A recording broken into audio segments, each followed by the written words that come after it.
for the digestion of those macromolecules. The only exception would be lipase. Right? Lipase is just lipase. That's all we have for lipids, really. Right? Otherwise, make sure you understand that for absorption, and this also applies to the urinary system in reabsorption, that it relies on secondary active transport. Right? Secondary active transport. We kind of talked about secondary active transport at the very, very beginning of the class when we looked at primary active transport and then secondary active transport. If you remember, the secondary active transport rely on primary active transport. Oh yeah, of course. Absolutely. Without primary active transport, secondary active transport will not happen. Right? Now, for us, our main primary active transport mechanism that we typically look at and talk about is the sodium-potassium pump. If you think about the sodium-potassium pump, does that require ATP? Yep. Yes. Mia, what is the sodium-potassium pump?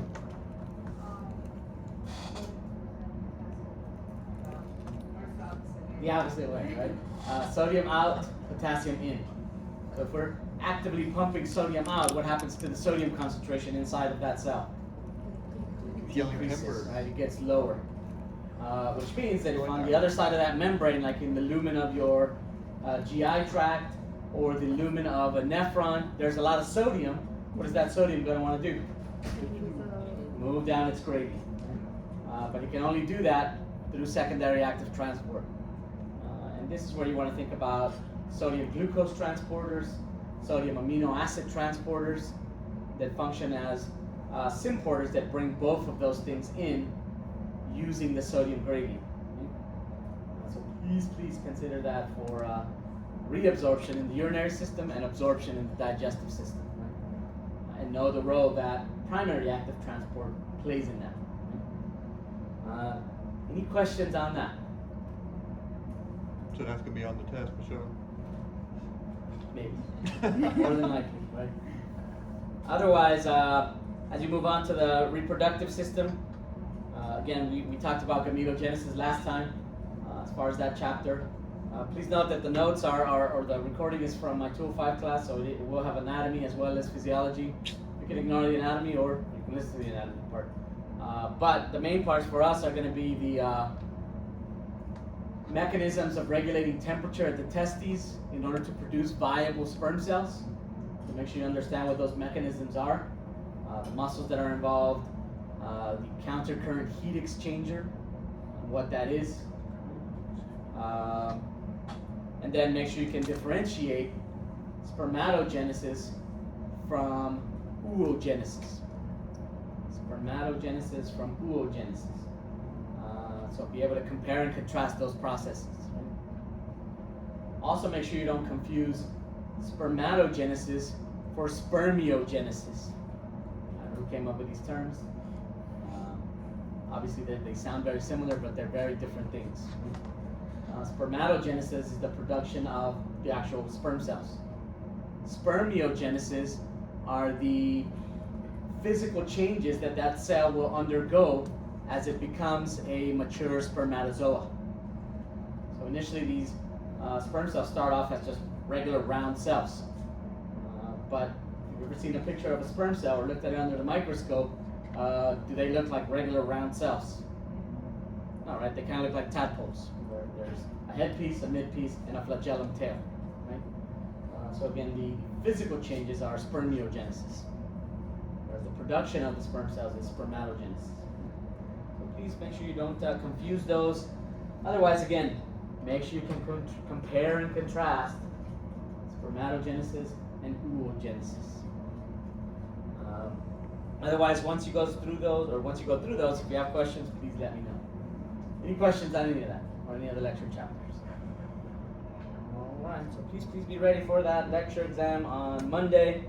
As far as the lab exam, it is going to cover the last 3 labs, including today's lab. So you'll see the digestive system lab, the urinalysis lab that we did on Monday, and today's reproductive system labs. So those are the reflections that you would need to submit. So please have those printed and ready to submit on Monday. Any questions on that? Yeah. How much anatomy should we like include? I mean, you should know the organs, right? Because you would have to consider some of the anatomy to talk about the physiology, right? You would have to say that most of our absorption happens in the jejunum and ileum, right? So knowing that kind of helps you with that, right? So you should know the basic anatomy. With the urinary system as well? Same thing, right? Yeah, you should definitely know the anatomy of a nephron, right? Because again, different parts do different things. Right? Does that make sense? Yeah. For the respiratory system, how important is it that we know the muscles in the neck? Not important at all. Not that important. Okay. Yeah, Okay. those are mainly accessory muscles that only function in certain cases. So the main muscles, diaphragm, and external intercostals. Those are the prime mover and synergists for inspiration. Any other questions? All right. Otherwise, on Wednesday, that is the lecture final exam. That's all we're doing that day.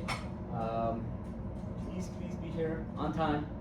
We are going to start right at 8, and you only get an hour and 20 minutes. Right? Please remember it's 100 multiple choice questions. You do need a Scantron and a pencil, a fresh Scantron, a new Scantron, and a pencil. No pens on this one. So please be ready for that.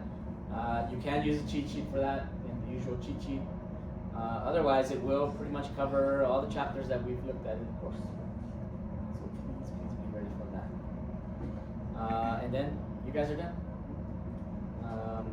Once you're done with that, as soon as I grade the lecture exams and the lab exams, I will post everything on campus. And then the official grades won't be due until like Monday or something. But everything will go on campus as soon as I have it. Any questions on that? All right. With that, then, as far as our final labs, these are labs that are going to kind of touch a little bit on the reproductive system. So they're related to the reproductive system in that they are involved with the gametes and eventually how these gametes can pass on genetic information to the offspring of those parents. So it's not kind of directly related to the reproductive system, but it is kind of related. So as far as the objectives for the lab, for the first lab, this is going to be on meiosis and non-disjunction. The first objective is to understand what meiosis is and its role in the production of gametes. Understand what meiosis is and its role in the production of gametes. Understand what meiosis is and its role in the production of gametes.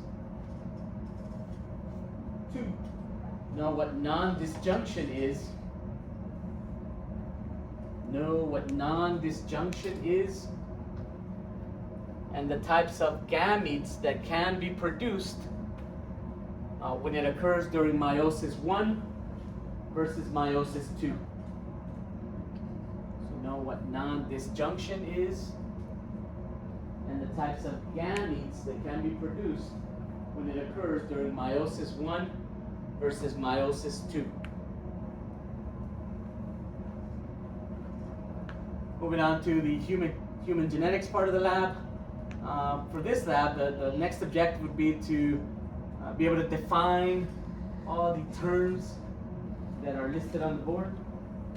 Be able to define all the terms that are listed on the board.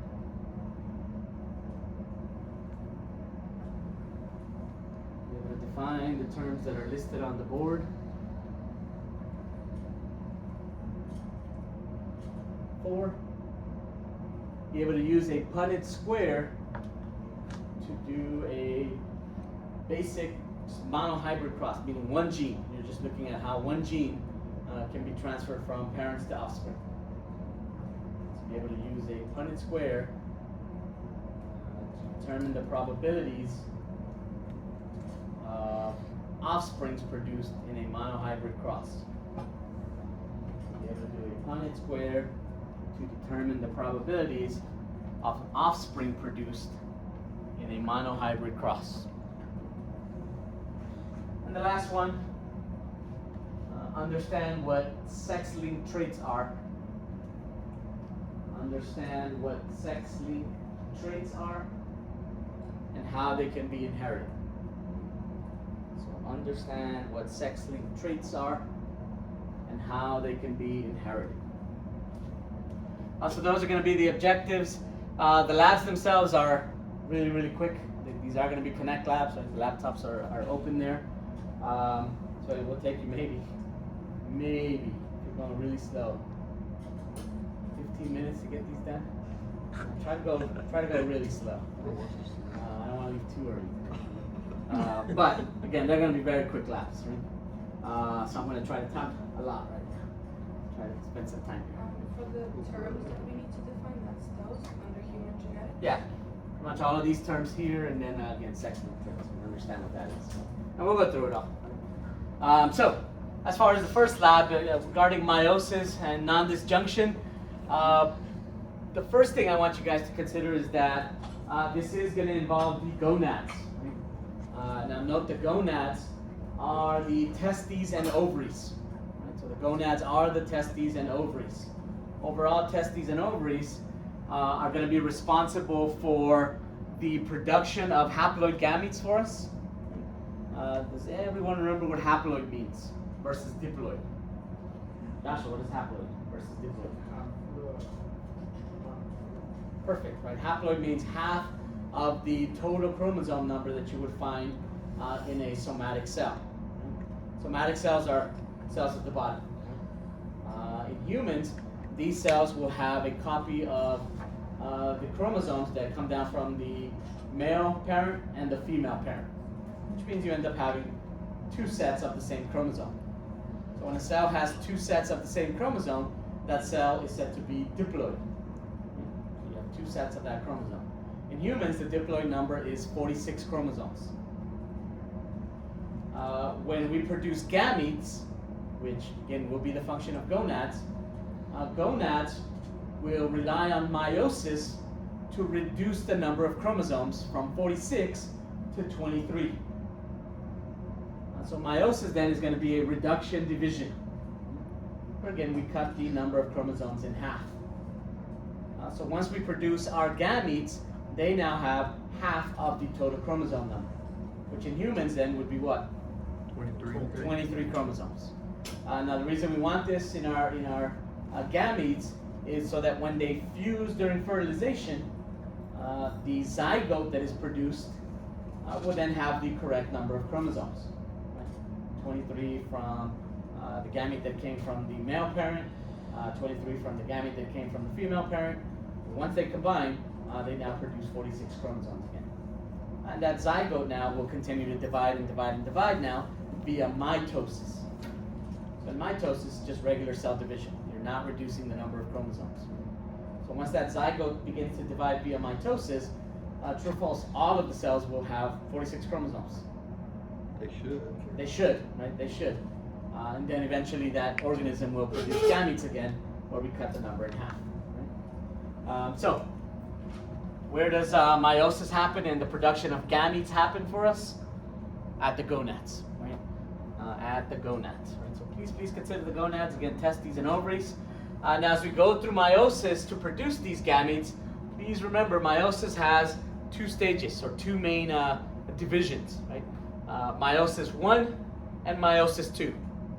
As far as the stages, the actual stages, hopefully these sound familiar. This is where you would have prophase, metaphase, anaphase, and telophase, right? Where we're actually bringing the chromosomes together and then eventually separating them. Right? If you don't remember this completely, please spend a little bit of time just going back and reviewing this, because we're going to go through it kind of quick here. Right? Now, as far as meiosis 1, this is where we initially start with prophase 1. Now, in prophase 1, if this is the cell that is going to start this process, this cell would initially start by condensing its chromosomes. So remember, the chromosomes in the nucleus are typically not visible. But once a cell is going to start to go through, in this case, meiosis, the chromosomes will condense. So now the chromosomes become visible within the nucleus of that cell. Once the chromosomes condense, the homologous chromosomes in that cell will find each other. Now, homologous chromosomes just means they're the same chromosome. Now, all of your body cells have 46 chromosomes, true or false? Half came from the father, half came from the mother. True. Which means you have 2 sets of chromosome number 1, 2 sets of chromosome number 2, 2 sets of chromosome number 3, and so on. Right? So those 2 sets of that same chromosome are what are considered homologous chromosomes. Right? They're technically the same chromosome. They just came from a different parent. Right? So as we go into prophase 1, here's the, let's say, chromosome number 1 from the mother. And here is chromosome number 1 from the father. Right? So those are homologous chromosomes. Now, before they actually find each other here in the center, these chromosomes will replicate themselves. So they make a copy of themselves as they're coming together at the center of the cell. When these chromosomes make a copy of themselves, that copy is known as the sister chromatid. So here's a copy of that chromosome, right? So there's the sister chromatid, and here's a copy of this chromosome. So there's its sister chromatid. Right? So as we look at this, when we consider blue versus red, true or false? Blue versus red are sister chromatids. False. False. What are they? Homologous. Homologous chromosomes. Right? When we look at the 2 blues, true or false? Those are sister chromatids. True. When we look at the 2 reds, those are sister chromatids. True. Right? So now eventually we go through the rest of the process. Metaphase 1, where they line up at the equatorial plane. Anaphase 1, where they now start to separate and they start to get pulled apart, and then telophase 1, where you completely separate the cell, right? Okay. And we end up having cytokinesis, right? Where now we end up with 2 cells. So as we separate these homologous chromosomes in meiosis 1, the 2 daughter cells that we end up with end up looking like this.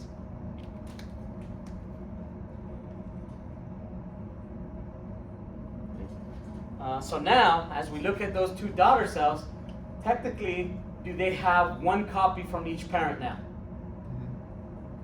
Mm-hmm. of that chromosome? Oh, sure, no. No. So are these cells diploid or haploid? Haploid. These are now haploid cells technically. Even though we still do have 2 copies of that chromosome, but they're not from separate parents anymore. Right? Does that make sense? So the big thing that I want you to see here is that in meiosis 1, which is this little arrow here, meiosis 1 is responsible for separating our homologous chromosomes. That's what it does. Now that we have these daughter cells that are technically haploid, these cells will undergo meiosis 2. So we're going to go through the same stages again. The difference is that we don't have to replicate anything anymore. Right? We have everything we need. We just kind of recondense the chromosomes and go right back into prophase 1 or 2 now. As we go through the rest of the steps, eventually then, we now separate our sister chromatids. So that when we separate sister chromatids via meiosis 2, we end up with cells that look like this.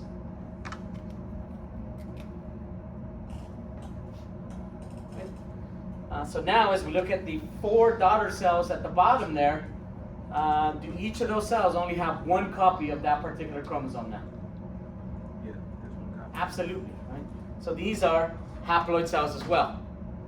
But since there's only 1 copy of that chromosome, these are the cells that eventually become the gametes. So please note, in males, I'm going to tell you this when you get to the reproductive chapter. In males, all 4 of these cells that are produced are viable sperm cells. Right? So they're going to all be completely different. Whereas in females, 3 of these are just there to take up chromosomes. Only 1 ends up being a viable egg cell. Right? So that's one big difference that you guys are going to see. Right? But we now have our haploid cells. These are what eventually will become our gametes. So, any questions on this? So what is our first arrow here? Meiosis 1. Meiosis 1. What is it responsible for separating? Homologous chromosomes. What is our second arrow? Meiosis 2. And what does that separate? Sister chromatids. In the end, giving us what type of cell? Diploid or haploid? Haploid, right? These are all haploid cells now, right? Now, that's what happens when everything is working and there are no issues. Yeah. So if they're haploid, does that mean that those two cells equal to one chromosome together? Or I mean two pairs of chromosomes? By those two cells, you mean like a sperm cell and an egg cell? No, like at the end you have four cells, right? Because you separated the two pairs. Mm-hmm. So is that still two pairs? So we divided these two cells. This cell divided into these two cells, right? And this cell divided into these two cells. So as we did that, we separated these sister chromatids. So if this is eventually a sperm cell, right? That sperm cell will eventually combine with an egg cell that has its own copy of that same chromosome. So that when these two cells come together, right, the resulting zygote will now have one copy each from each parent. So that cell now will become diploid again. Does that make sense? Yeah. So we need to ensure that these only have one copy of that chromosome. Right? Is that kind of what you were talking about, or no? I just thought that it had more something to do with it being chromosome pairs. Like at the end, you said how we're supposed to have 4 to 6 pairs. At the end, once we combine the sperm cell with the egg cell. Right. Okay. Because how many chromosomes does this cell have if it's haploid? 23. Michael Jordan. So I only drew one, because if I drew all 46 of them, that'd be a really big drawing, right? So remember, this cell had 46 total. As we divide and go through the process, these cells end up with 23 total. Okay. So there are 23 individual chromosomes in this cell here. In each one. In each one of the 4, right? Okay. And there are 23 individual chromosomes in this egg cell. Okay. So that when these combine, right, those chromosomes now come together, and the resulting zygote is going to have 46. Right? Does it make a full cell? Correct. I'm sorry?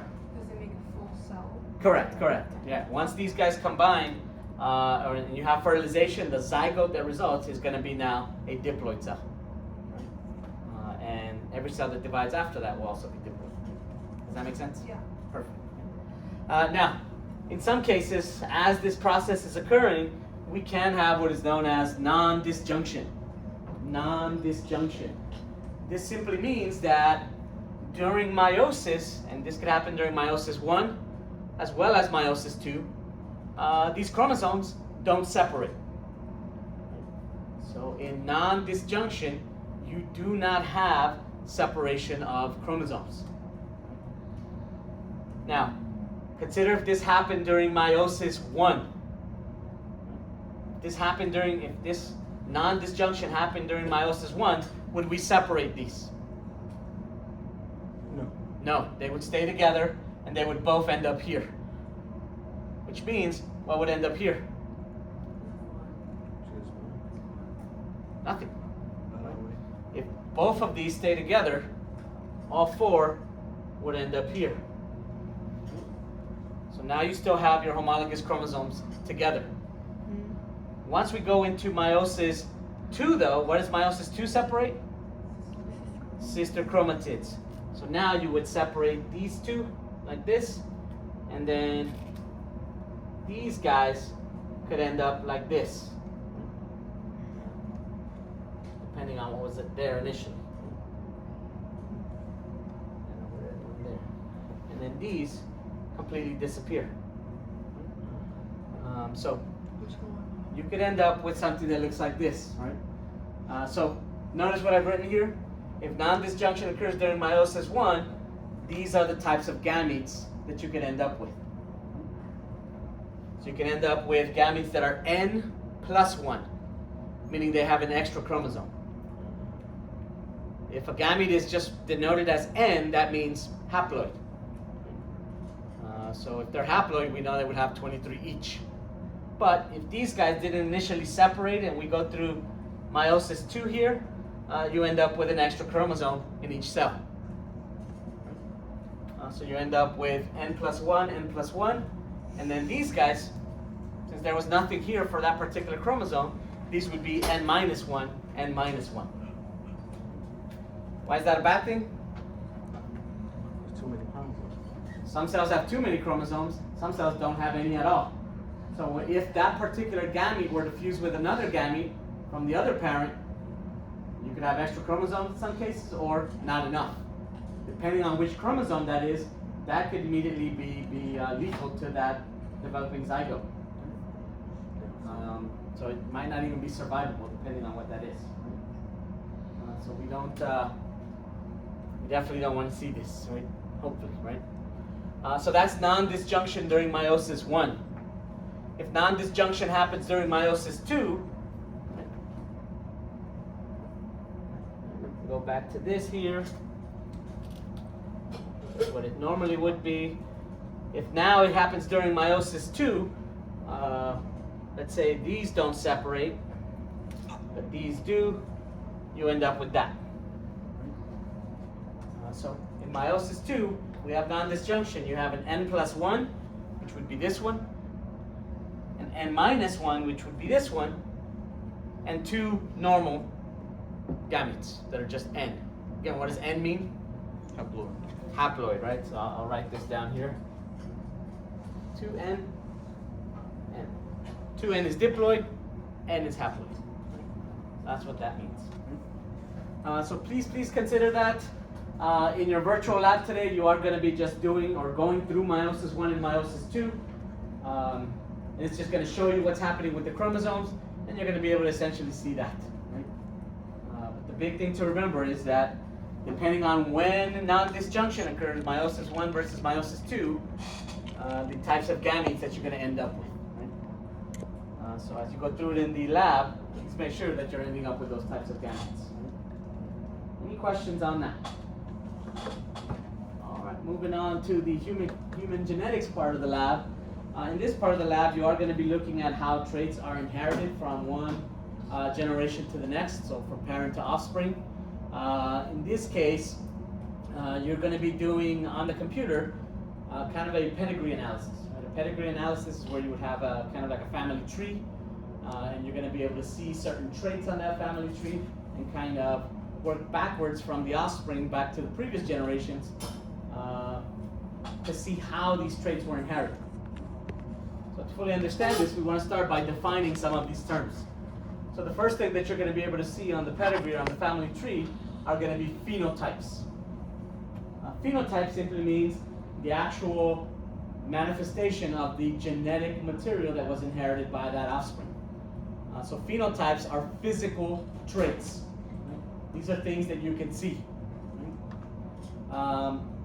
So for various traits, they can be inherited differently. Some traits are inherited based on multiple genes being inherited. Other traits are inherited based on a single gene being inherited. For us, we're going to focus on the single gene traits.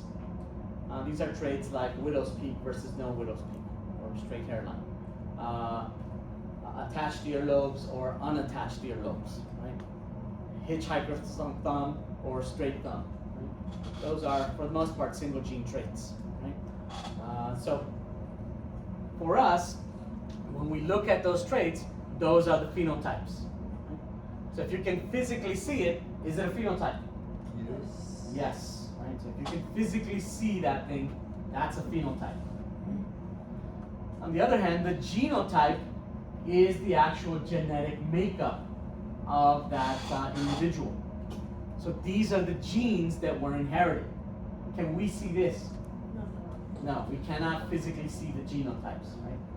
Can't see the genes. Can you see the phenotype though? Based on the phenotype, can you then determine what a genotype might be? Absolutely, right? So this is what we're kind of going to go through here as we move on from that to alleles, dominant and recessive.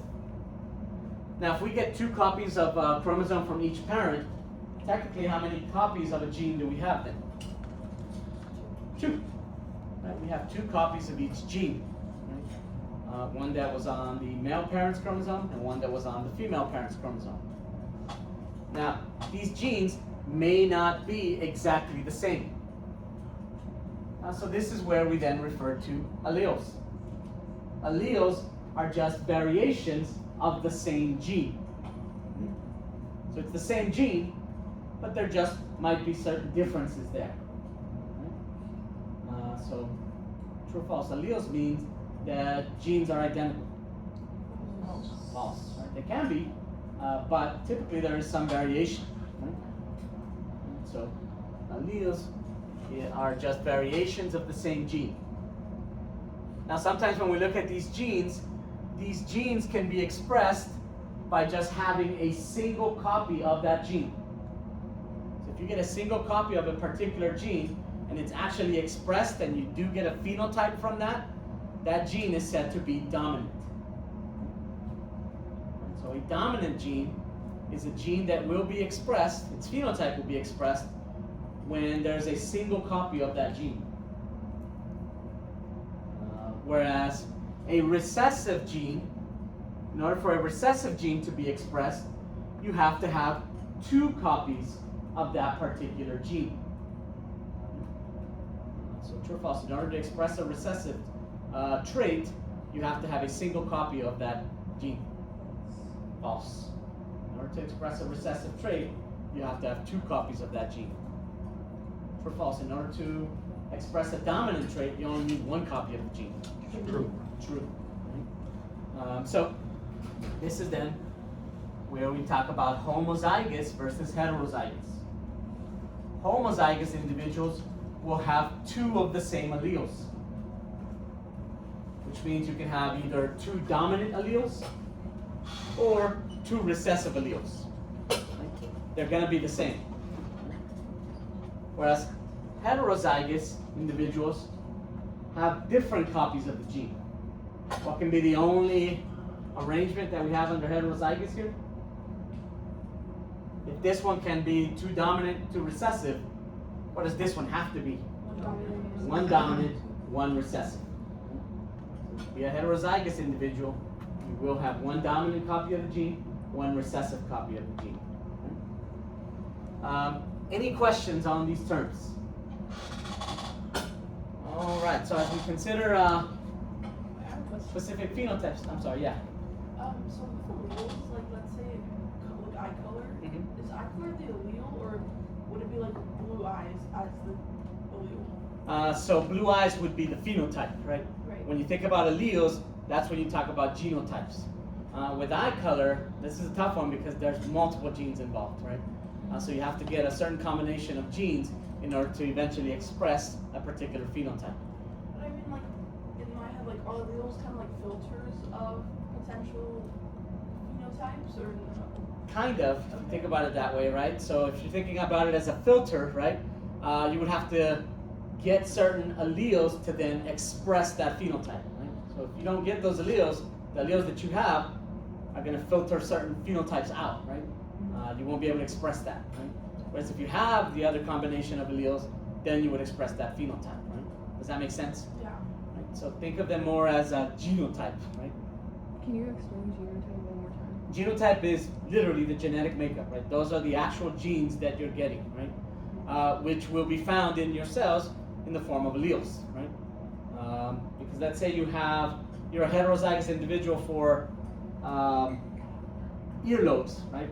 Unattached earlobes versus attached earlobes. So look at your neighbor real quick, look at their earlobes.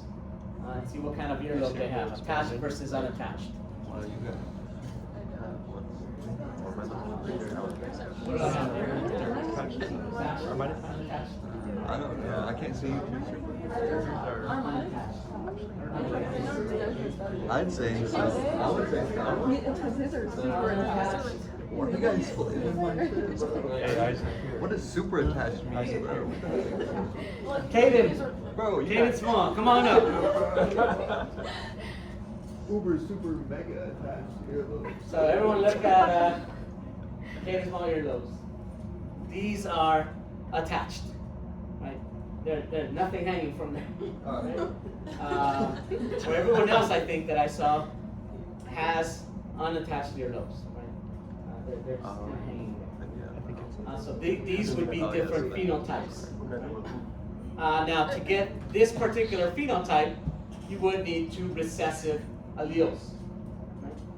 Right? So we're going to say this is Tate. He has the recessive trait, which is the attached earlobes. In order to express that trait, we need to have two recessive alleles. So you would have, in this case, two lowercase e's. And so when you write alleles down, usually recessive alleles are expressed as lowercase letters. Dominant alleles are expressed as capital letters.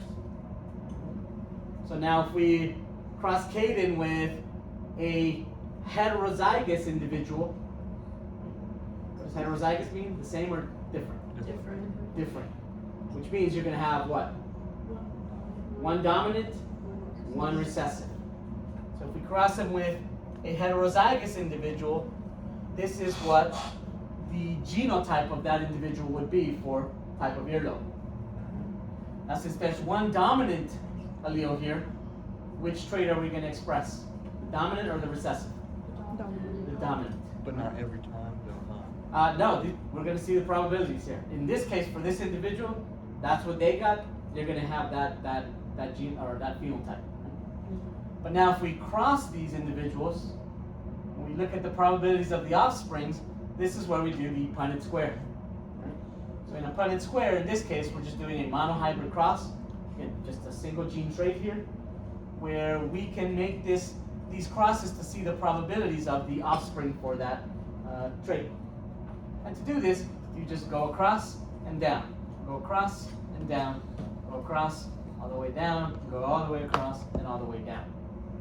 And so if we do this, we end up with E.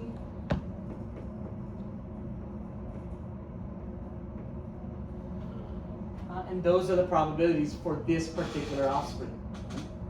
So looking at the genotypes first, looking at the genotypes, what's the probability of us getting heterozygous offspring? 50%, right?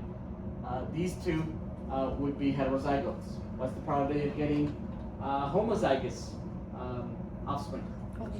50%. Considering the phenotype now, what's the probability of getting an offspring with unattached earlobes? 50%, right? The ones that are dominant. And what's the probability of that offspring having attached earlobes? 50%. It's not that uncommon. No, I mean, this depends on the population, depends on, there's other factors, right? This is just the basics of it. Right? So do the genotypes that you get, Slow burner on that one. I got a couple. can also depend on what your parents have from their parents? Correct. Like So, if they're a carrier, for example? of a Exactly, right. specific genotype? Because yep. I was thinking like, Throw okay, shit, so don't be my confusing mom me. has blue eyes, my dad has brown eyes, and I got brown eyes. Mhm. And then my stepdad's mom has brown eyes, and his dad has blue eyes, and he got blue eyes. So, Yeah, it just depends on what genes they're able to get, right? yeah. Consider that each one of these is probability for that offspring, right? So this one offspring can get any of these combinations, right? Which can lead to expressing a particular phenotype, right? Yeah. So when they say colorblindness is like sex linked, does that mean it's only on like the Y chromosome? Yes. How does that explain with the Punnett square? We're going to do that right now in a Oh. second, right? I just want to make sure we go back to this real quick and look at a few other probabilities, right? What if you cross two heterozygotes? What are we going to end up with? So without telling you anything, if we're crossing two heterozygotes, when you build your Punnett square, what are the two parents going to have to be? One dominant, one recessive. Without you knowing anything else, right? So as soon as it says heterozygote, you have to have one of each. Now when we do this cross, right, what do we end up with as far as probabilities? 5%.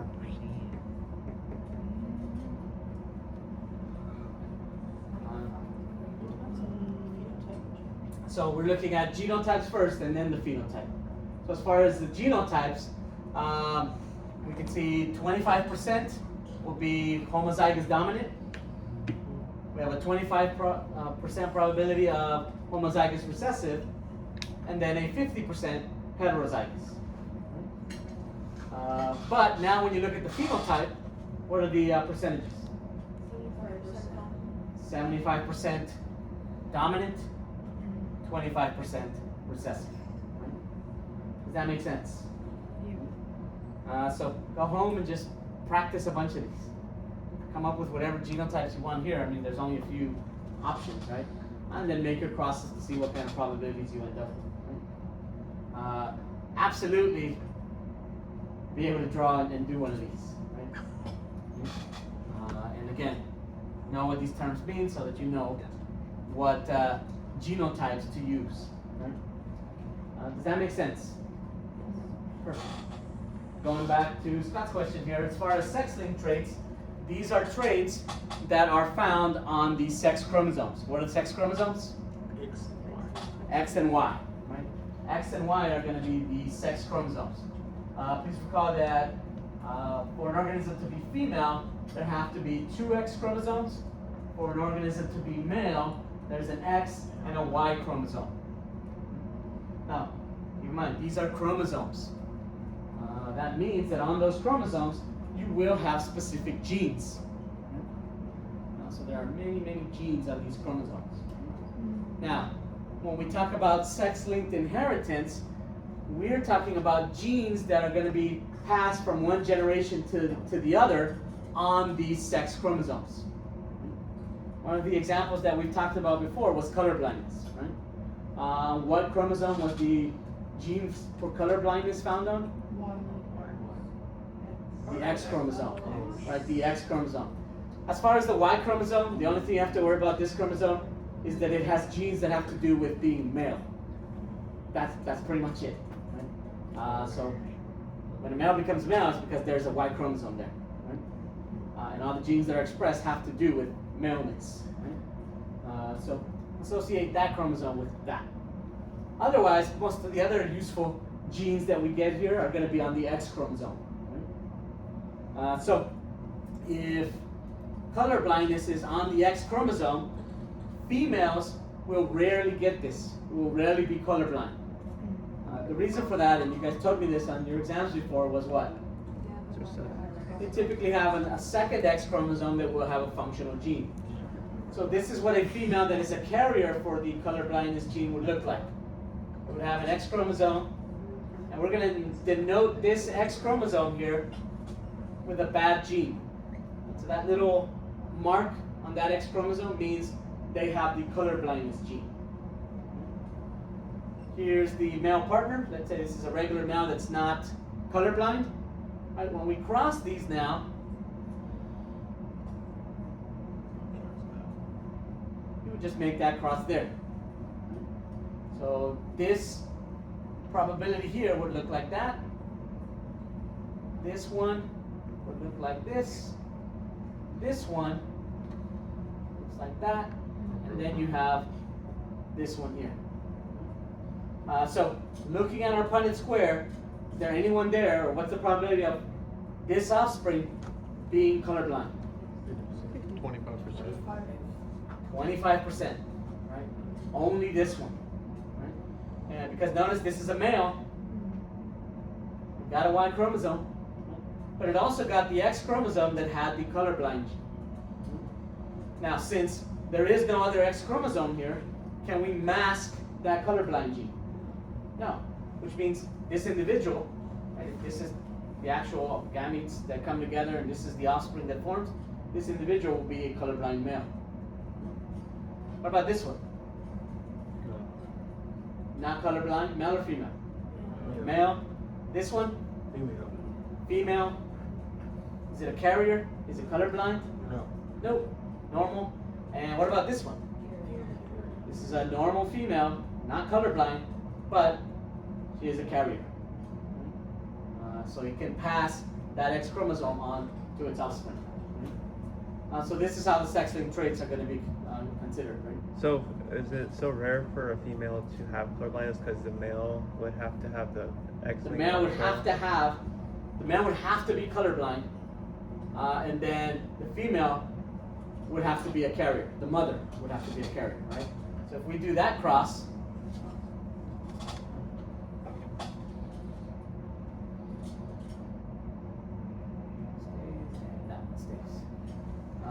that 25% is the probability of having a colorblind female.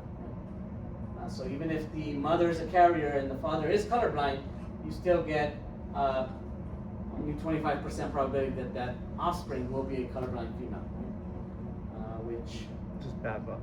again, that's just that's a small percentage, but doesn't mean it can't happen. It can happen, right? It's just rare. Because usually you end up something like this. Does that make sense? Can males be just carriers too, or do they have to have colorblind? If they have the X chromosome with the colorblind gene, they're going to have to express that, right? There is no other gene for them to express, right? So if they have it, they're going to be colorblind. Does that make sense? Any other questions? Do you know of any like excellent traits that can't be masked? So as long as it's a female, any of them, right? There are a few that will be expressed, and they could be expressed kind of different ways depending on how or what else is on the other X chromosome, right? But they're rare, right? Man, we talked about it in my genetics class. I just can't remember. So like if a woman is like colorblind, any male that she chooses to like have kids with will be colorblind? Yeah, if the female is colorblind,